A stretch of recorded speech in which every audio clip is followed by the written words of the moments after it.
Tak přátelé, zdravím vás všechny, které to zajímá u třetího dílu a pokračování tady ságy na Srí Lance. Dneska se přesouváme zrychleně z Negomba Beach, z hotelu Golden Star, se přesouváme do Kandy a takže cesta bude dlouhá. No a uvidíme, co nás na ní všechno čeká a jdeme na to.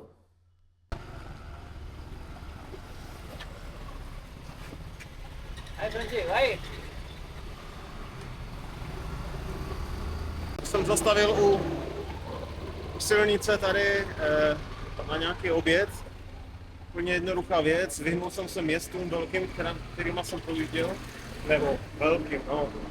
Zaplněným městům. A tady jsem našel něco takového normálního. Tady popotný pán mi nabídnul kary s rybou nebo kůře z rýží nebo co chci, všecko. Tady všecko je. Takže to je fajn, cena asi taky nebude nějak zavratná. Ochotní jsou tady ti lidé, no. Zase mi to chystá všechno.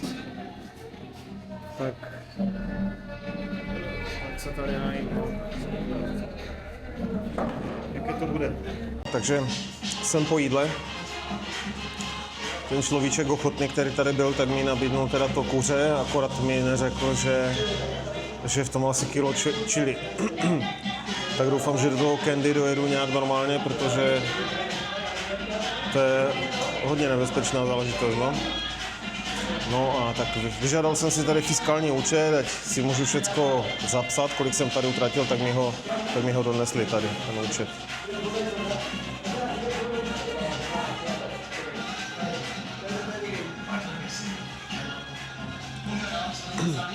V tom je rýže, maso, sklenka vody a DPH tady v tom. Tak jen taková rychlovka z motorky. Já jsem tady jel okolo zrovna takového místa, kde jde vidět asi, co tady bylo za spoušť, protože tady evidentně byla nějaká budova nebo něco. Její střecha je tady někde odhozená. Jo, a pokračovalo to tady potom někde dolů, kde to přisypalo i ten nedostavěný dům tady naproti. Podívejte se na to. Co se tady muselo dít všechno. Nedovedu si to vůbec představit, no. Prostě sesuv a hotovo.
Tak, konečně jsem po 4hodinovém trápení dorazil do Kandy, což je takové větší město, zhruba uprostřed Srí Lanky, dá se říct.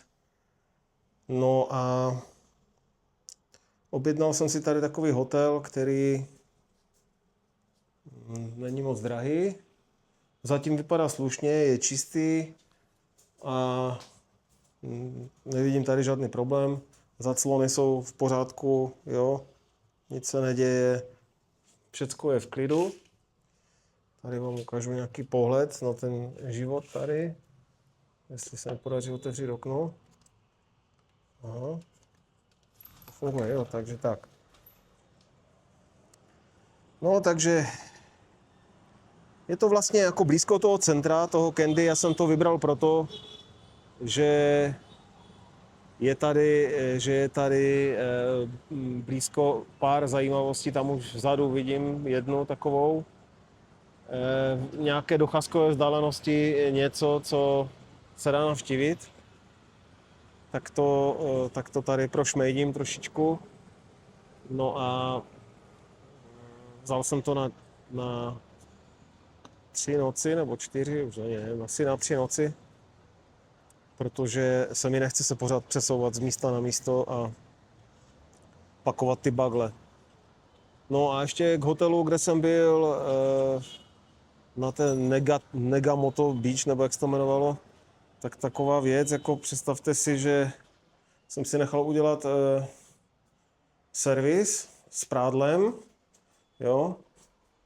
A nevím, jestli to vidíte nebo ne, já vám to zkusím ukázat, že sportovní funkční triko, které je absolutně jako nepokrčitelné, tak já vůbec nevím, jak se jim to jako povedlo s tím provést tady toto. No nevím, no. Takže, a to bylo v hotelu za $200 na 3 noci, takže nevím, jestli to mám říct nějak obecně, ještě vyzkouším tady, jaký bude ten servis. Ale fakt, když tady pojedete na Srí Lanku, tak si vemte sebou, prostě neberte si nic, jo. Já vím, že ženské to mají složitější, ale neberte si nic. Fakt, vemte si sebou jedny ťapky, a nějaké spodní prádlo a opravdu základní jenom věci na příjezd a na odjezd, nebo na příjezd a pak si to nechat vypadat a odjet v tom, protože zbytečně, pokud chcete cestovat, tak jako já, chcete se tady pohybovat, tak budete to pořád řešit stejně.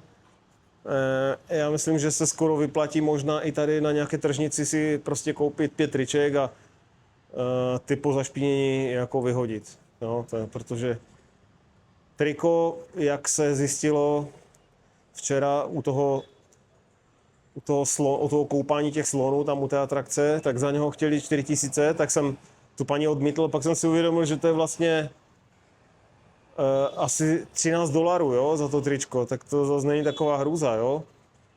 No, v tu chvíli mi to připadalo jak 4000 korun, ale jestliže u takové atrakce triko stalo 4000, no tak tady někde ve velkém městě, v nějakém jako krámku nebo tak musí stát tričko klidně 150 a to opravdu tahat to sebou prostě přes celý svět a zase to vést zpátky, to nedává vůbec žádný smysl. Takže co nejméně věcí si tahat sebou, to je základ, jo, ať to nemusíte potom přenášet a balit a starat se o to a nechávat si to prát a já nevím co všechno. No a u ženských samozřejmě to je trošku jiná písnička, protože v tom prvním hotelu, který byl u toho letiště, tak tam dokonce jako úplně nebyli kamarádi ani s horkou nebo teplou vodou. Jo? Tam mi přišlo, že tam jako nahřívali vodu na střeše, ale pod velkým stromem, takže večer už jako to byla celkem bída. No tak samozřejmě, že jsem do toho skočil po celém dni, ale je potřeba na to myslet, že ne vždycky, pokud nechcete bydlet tady za $100 na noc, což tady taky jde samozřejmě, ale to je na vás, tak je potřeba počítat s tím, že ne vždy to funguje všechno tak, jak má. No tak jsme v tom Candy teda před hotelem. Dal jsem se dohromady, že ještě teda někam skočím dneska, ten den úplně nestratím, protože ten přesun trval asi 4 hodiny, jo? To je 80 kilometrů a vy to jedete 4 hodiny tady. Takže to je můj hotel. Jo, nějaký cejloňák nebo něco. No a já teďka se přesunu do asi 1,5 kilometru vzdáleného místa, které si pamatuju perfektně nazpaměť, protože se jmenuje Asgiri Maha Vihara Trivena. Jo? Tak tam jdu právě. To je nějaký buddhistický chrám nebo něco, je to údajně moc pěkné, tak ne, že bych úplně těch chrámů viděl málo za svůj život, ale tak zajdu tam, jsme v Candy, tak se tam zajdem podívat, co a jak to tam vypadá. A podle situace se možná i okolo proletíme jako pták. To musím natočit tady, takového šikovného malého chlapečka, dívejte se na ně. Ahoj. Say hi. Baba, hi, say. Hi, say. To jsou kukačky, co? To je krásný kluk. Bye, say bye. Bye. Nechce, stydí se. No, tak se blížím k nějakému tomu chrámu. Vzal jsem to trošku rychlejším krokem. A je to do kopce. Tak nevím, jestli vás napadla stejně jako mě myšlenka na dveře od chlíva.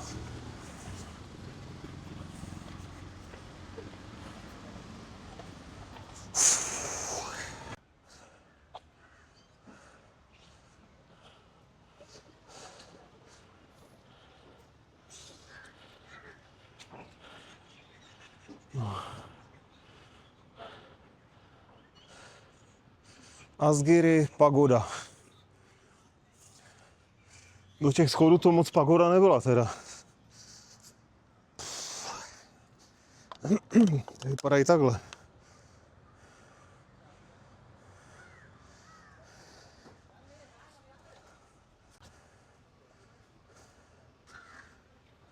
Tak tady si mám sundat boty nebo co. Tak to je čas, ale já jsem chtěl vám něco ukázat. Třeba a doufám, že se mi to podaří.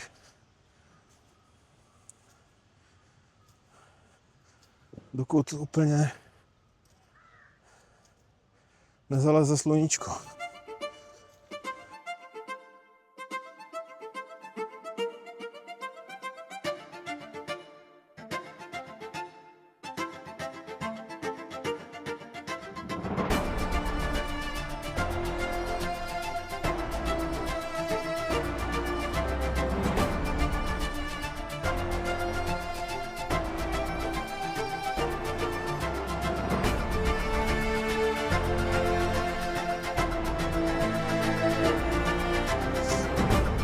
No, tak se mi ještě podařilo na poslední chvíli tady se dostat do toho nějakého muzea. Do toho muzea.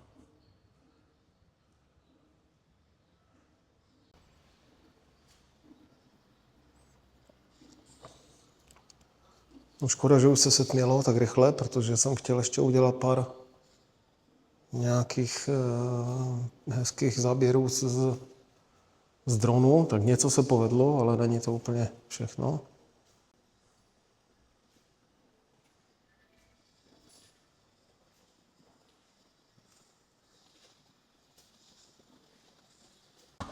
Nevýhoda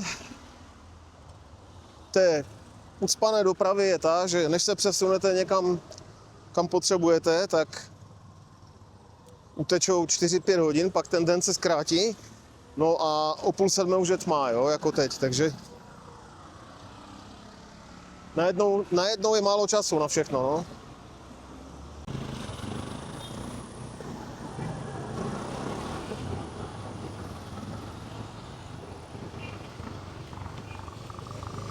No, jinak vám tady ukážu, jak vypadá prodejna s takovým jako nějakým s domácími potřebami, nebo jak to říct. Takže talíře, jo, pěkně v řádku. Mezi tím všechno, co si vymyslíš. Jo. Taková všeochuť, jako. My bychom to příznačně nazvali smíšené zboží, ale je to...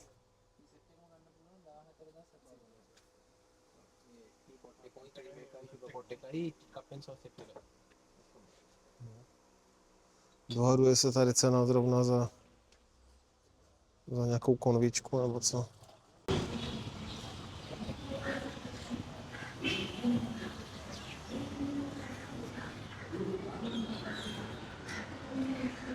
No, tak to je smutné tady toto, no, to už je smutná realita nějaká tady, paní.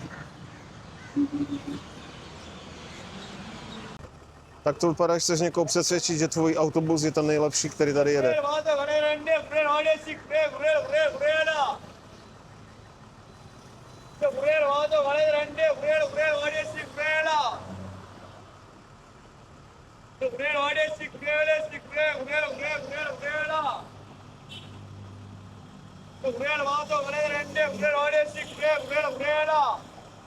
No.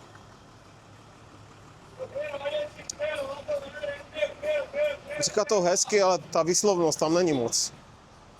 No. Jsi nechodil do školy dlouho.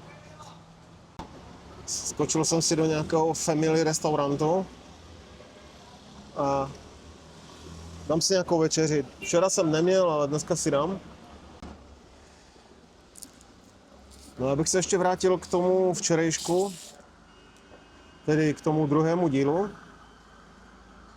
A chtěl jsem se zamyslet malinko nad tím, jak to probíhalo v těch slumech u těch chudáků, kde jsem se byl podívat. Tam nevidíte nic jiného než úsměv na těch lidech. No?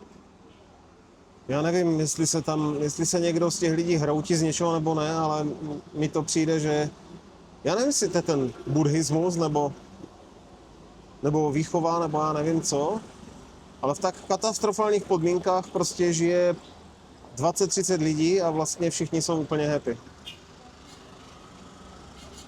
Tam neuvidíte, že by někdo na vás udělal, jo, nějaký výraz, který by se vám nelíbil, nebo tak, to prostě oni nemají, no.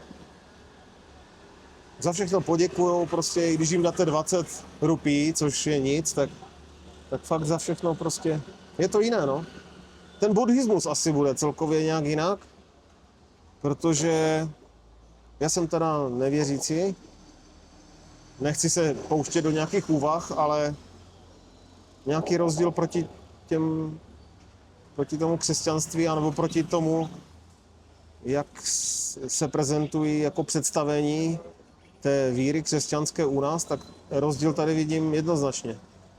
Třeba jsem si nevšiml, že by nějaký mnich měl vedle kláštera odstavený Mercedes. To si teda nevšiml nikde.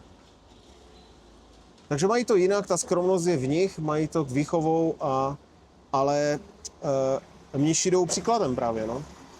Ti jdou příkladem a opravdu misku z rýží, chodí boso, Skromnost, všudy přítomná skromnost. No, tak pojďme od toho pryč. Ale včera mě to dostalo celkem. Opravdu těm lidem, co leží u nás na těch sockách, tak bych je tady vzal na exkurzi, fakt. Aby viděli, jak se žije. Těžké to tady je. No, tak přátelé, když si ubytujete v Candy, tak doufáte, že nebudete mít úplně hlučnou ulici v noci. A je to pravda, to Candy úplně stichlo teďka večer. No ale zrovna pod hotelem se třeba může stát, že je nějaká kanalizační porucha, nebo já nevím co jako. Tak to je úplný game changer pro dnešní noc, že? Takže špunty do uší, nejlépe dvoje. A nevím co ještě. Stilnox jsem si nevzal sebou, no. Bohužel, no. Jo. To není možné, no. Co se dá dělat?